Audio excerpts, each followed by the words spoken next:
ಆಗ್ನೇಯ ಶಿಕ್ಷಕರ ಕ್ಷೇತ್ರದ ಚುನಾವಣೆ ಹಿನ್ನೆಲೆ ಸುದ್ದಿಗೋಷ್ಠಿ ನಡೆಸಿದ ಎಂಎಲ್ಸಿ ಚಿದಾನಂದ ಎಂ ಗೌಡ. ಈ ಬಾರಿಯೂ ಕೂಡ ಆಗ್ನೇಯ ಶಿಕ್ಷಕರ ಕ್ಷೇತ್ರದ ಚುನಾವಣೆಯಲ್ಲಿ ಜಯಭೇರಿ ಬಾರಿಸಲಿರುವ YA Narayanaswamy. MLC Chidananda M Gowda ಹೇಳಿಕೆ.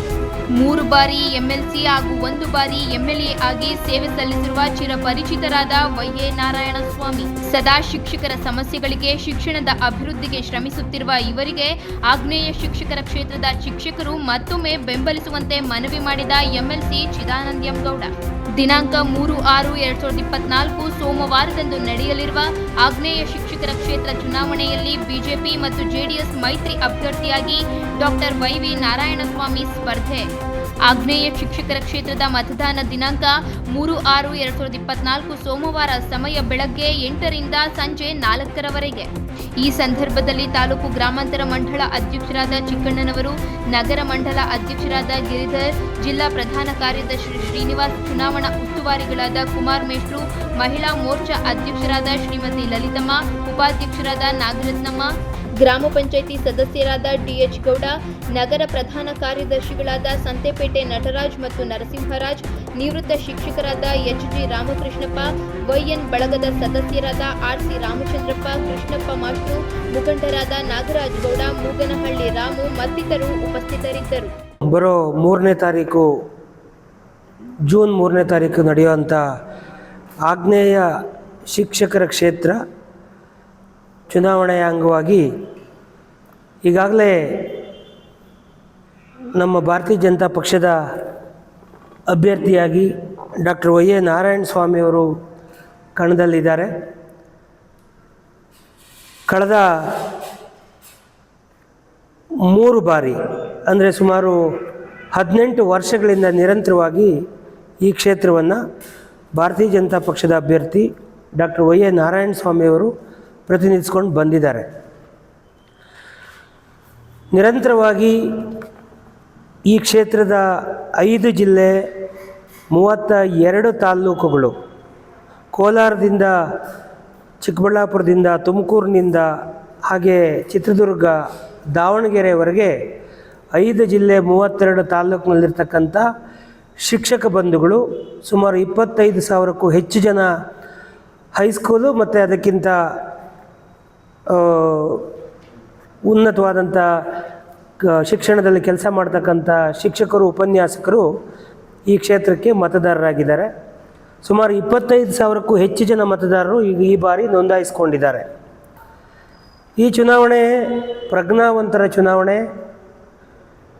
ಈ ಚುನಾವಣೆ ಒಂದು ರೀತಿಯಲ್ಲಿ ಬಹುತೇಕ ಶಿಕ್ಷಕ ವರ್ಗ ಮತ ಹಾಕೋದ್ರಿಂದ ಖಂಡಿತ ಇದನ್ನು ಎಲ್ಲರೂ ಕೂಡ ಪ್ರತಿಷ್ಠೆಯಾಗಿ ತಗೊಂಡಿದ್ದಾರೆ.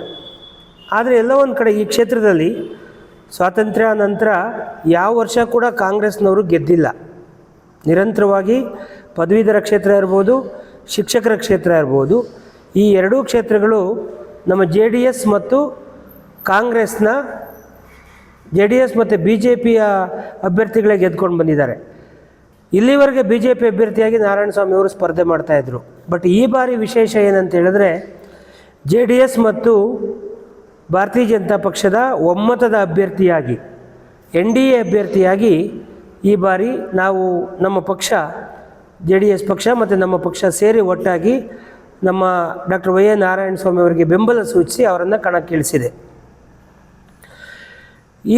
ಈ ಸರ್ಕಾರ, ಕಾಂಗ್ರೆಸ್ ಸರ್ಕಾರ ಯಾವತ್ತೂ ಕೂಡ ಶಿಕ್ಷಣಕ್ಕೆ ಮತ್ತು ಶಿಕ್ಷಕರಿಗೆ ಯಾವತ್ತೂ ಕೂಡ ಒತ್ತು ಕೊಟ್ಟು ಆಡಳಿತವನ್ನು ನಡೆಸಿರೋ ಉದಾಹರಣೆ ಇಲ್ಲ.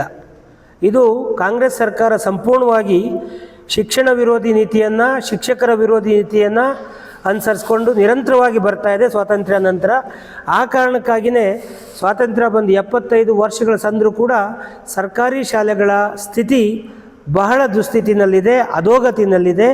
ಮಾಧ್ಯಮ ಮಿತ್ರರೆಲ್ಲರೂ ಕೂಡ ಆವಾಗ ಸರ್ಕಾರವನ್ನು ಎಚ್ಚರಿಸ್ತಾ ಇದ್ದರೂ ಕೂಡ ಬಿದ್ದೋಗ್ತಕ್ಕಂಥ ಕೊಠಡಿಗಳು, ಸರ್ಕಾರಿ ಶಾಲೆಗಳಲ್ಲಿ ಅವ್ಯವಸ್ಥೆ ಆಗರ. ಅದರಲ್ಲೂ ವಿಶೇಷವಾಗಿ ಕಳೆದ 1 ವರ್ಷದಿಂದ ಏನು ಈ ಸರ್ಕಾರ ಅಧಿಕಾರಕ್ಕೆ ಬಂತು, ಕಾಂಗ್ರೆಸ್ ಪಕ್ಷದ ಸರ್ಕಾರ ರಾಜ್ಯದಲ್ಲಿ, ಕರ್ನಾಟಕ ರಾಜ್ಯದ ಶಿಕ್ಷಣವನ್ನು ಸಂಪೂರ್ಣವಾಗಿ ಸರ್ವನಾಶ ಮಾಡೋ ಕಡೆ ನಿರಂತರ ಪ್ರಯತ್ನ ಮಾಡ್ತಾ ಇದೆ ಕಾಂಗ್ರೆಸ್ ಸರ್ಕಾರ. ಇಲ್ಲಿ ಒಂದಷ್ಟು ಉದಾಹರಣೆಗಳನ್ನು ಹೇಳೋದು ಅಂತಾದರೆ, ಸಂಪೂರ್ಣವಾಗಿ ಶಿಕ್ಷಣ ಇಲಾಖೆಯನ್ನು ಗೊಂದಲದ ಗೂಡಾಗಿ ಪರಿವರ್ತಿಸಿ ಇಟ್ಟಿದ್ದಾರೆ. ಮಧು ಬಂಗಾರಪ್ಪನವರು ಶಿಕ್ಷಣ ಮಂತ್ರಿಯಾಗಿ, ಸಿದ್ದರಾಮಯ್ಯನವರು ಮುಖ್ಯಮಂತ್ರಿಯಾಗಿ, ಡಿ ಕೆ ಶಿವಕುಮಾರ್ ಅವರು ಉಪಮುಖ್ಯಮಂತ್ರಿಗಳಾಗಿ ಈ ಸರ್ಕಾರದಲ್ಲಿ ಏನು ದೊಡ್ಡ ದೊಡ್ಡ ಜವಾಬ್ದಾರಿಗಳು ಹೊತ್ತು ಕೆಲಸ ಮಾಡ್ತಿದ್ದಾರೆ. ಶಿಕ್ಷಣಕ್ಕೆ ಒಂದು ಕಿಂಚಿತ್ತೂ ಪ್ರಾಧಾನ್ಯತೆಯನ್ನು ಕೊಡೋದಾಗಿಲ್ಲ. ತಾವು ಗಮನಿಸ್ಕೊಂಡು ಬನ್ನಿ, ಶುರುವಿಂದ ಇಲ್ಲಿವರೆಗೆ ಆ SSLC ಪರೀಕ್ಷೆಗಳಿರ್ಬೋದು, 5, 8, 9ನೇ ತರಗತಿಗೆ ಪಬ್ಲಿಕ್ ಪರೀಕ್ಷೆಯನ್ನು ಮಾಡೋದಕ್ಕೆ ಅಂತ ಹೋದರು. ಶಿಕ್ಷಣ ತಜ್ಞರ ಅಭಿಪ್ರಾಯ ಪಡೀಲಿಲ್ಲ, ಇಲ್ಲ ಬೇರೆ ಹೇಳಿದವರ ಅಭಿಪ್ರಾಯ, ಶಾಲಾ ಸಂಘಟನೆಗಳ ಅಭಿಪ್ರಾಯ ಪಡೀಲಿಲ್ಲ. ಏಕಾಏಕಿ ನಿರ್ಧಾರ ತಗೊಂಡು 5, 8, 9ನೇ ತರಗತಿಗೆ ಪಬ್ಲಿಕ್ ಪರೀಕ್ಷೆಯನ್ನು ಮಾಡೋದು ನಿರ್ಧಾರ ತಗೊಂಡ್ರು. ಹೈಕೋರ್ಟಿಂದ ಚೀಮಾರಿ ಹಾಕ್ಸ್ಕೊಂಡ್ರು, ಸುಪ್ರೀಂ ಕೋರ್ಟಿಂದ ಚೀಮಾರಿ ಹಾಕ್ಸ್ಕೊಂಡ್ರು. ಆ ಮಕ್ಕಳು ಮತ್ತು ಪೋಷಕರನ್ನು ಅತಂತ್ರ ಸ್ಥಿತಿಯಲ್ಲಿಟ್ಟರು. ಇವತ್ತೂ ಕೂಡ ಅಧಿಕೃತವಾಗಿ ಪರೀಕ್ಷೆಗಳಾಯಿತು. ಆದರೆ 5, 8, 9ನೇ ತರಗತಿಯ ಪರೀಕ್ಷೆಗಳ ಫಲಿತಾಂಶವನ್ನು ಪ್ರಕಟ ಮಾಡೋದಕ್ಕೆ ಸುಪ್ರೀಂ ಕೋರ್ಟ್ ಅವ್ರಿಗೆ ಅನುಮತಿ ನೀಡಿಲ್ಲ. ಹಾಗಾದರೆ ಏನು ಮಾಡಿದ್ರು? 5, 8, 9ನೇ ತರಗತಿಗಳಿಗೆ ಆ ಶಾಲಾ ಹಂತದಲ್ಲಿ ನಡೆದಂಥ ಕಿರು ಪರೀಕ್ಷೆಗಳು ಮತ್ತು ಬೇರೆ ಬೇರೆ ಎಕ್ಸಾಮ್ಗಳ ಮುಖಾಂತರ ಅವರನ್ನು ಮುಂದಿನ ತರಗತಿಗೆ ಪ್ರಮೋಟ್ ಮಾಡಿ ಬೇರೆ ತರಗತಿಗೆ ದಾಖಲಾತಿ ಕೊಡುವಂಥ ಕೆಲಸ ಮಾಡಿದ್ದಾರೆ. ಒಂದು ದೊಡ್ಡ ಗೊಂದಲವನ್ನು, ಆತಂಕವನ್ನು ಆ ಏನೂ ಅರಿಯದಿರ್ತಕ್ಕಂಥ ಮಕ್ಕಳ ಮನಸ್ಸಲ್ಲಿ ಸೃಷ್ಟಿ ಮಾಡಿದ್ರು. ಇದು ಒಂದನೇದು. ಈ 5, 8, 9ನೇ ತರಗತಿ ಪಬ್ಲಿಕ್ ಪರೀಕ್ಷೆಗೆ ಎಲ್ಲ ಶಿಕ್ಷಕರನ್ನು ತೊಡಗಿಸ್ಕೊಂಡ್ರು.